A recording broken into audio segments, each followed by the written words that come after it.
Welcome to the video that looks at module S-, which is defining the production system. And this essentially sets the boundaries on which the tool will analyze all of the production and climate hazards and adaptation options.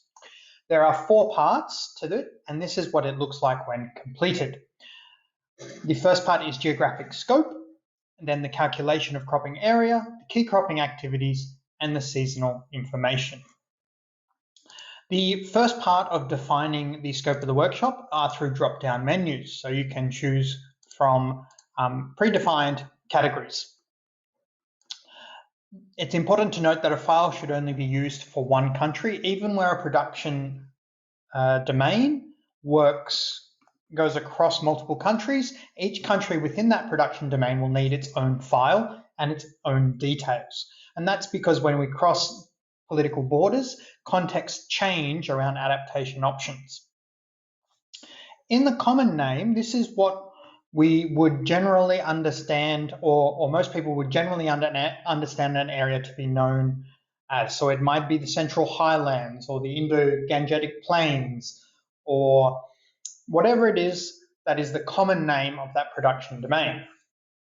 And then what we want to know is the type of system that we're talking about. So it might be a maize monocrop zone, it might be a mixed crop livestock zone, it might be irrigated highlands or mixed agroforestry lowlands or rice wheat systems. But what are the predominant activities that occur in this production domain?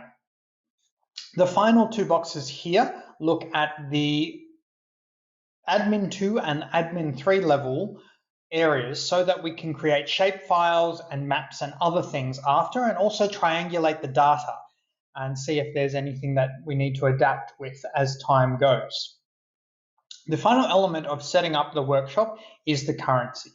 So we prefer that you would work in your local currency because most of the data you have is likely to be in local currency, but you can work in US dollars as well.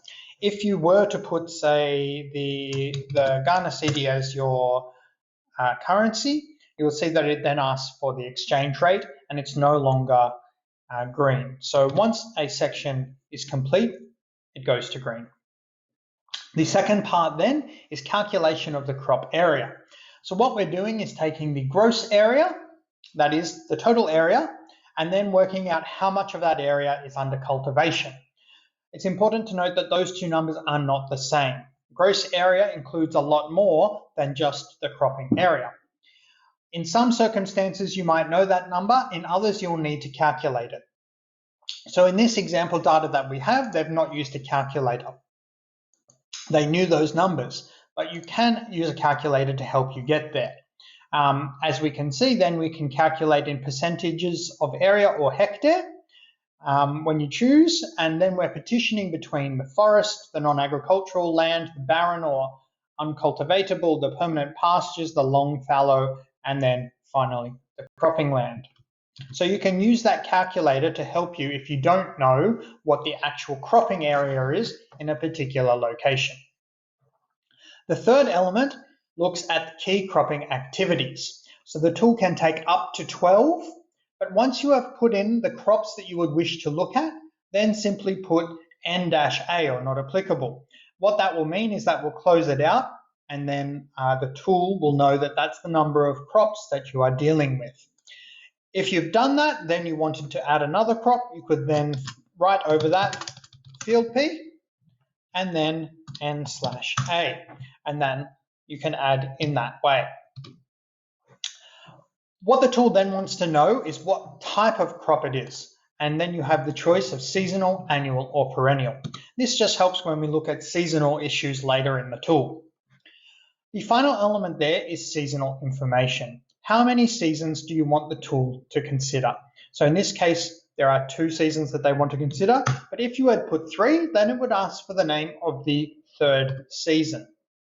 The final element that we really want to keep in mind is these explanation notes. So for instance, in South Asia, in the Eastern Gangetic Plains, there is a 3rd season called pre-Kharif or pre-monsoon.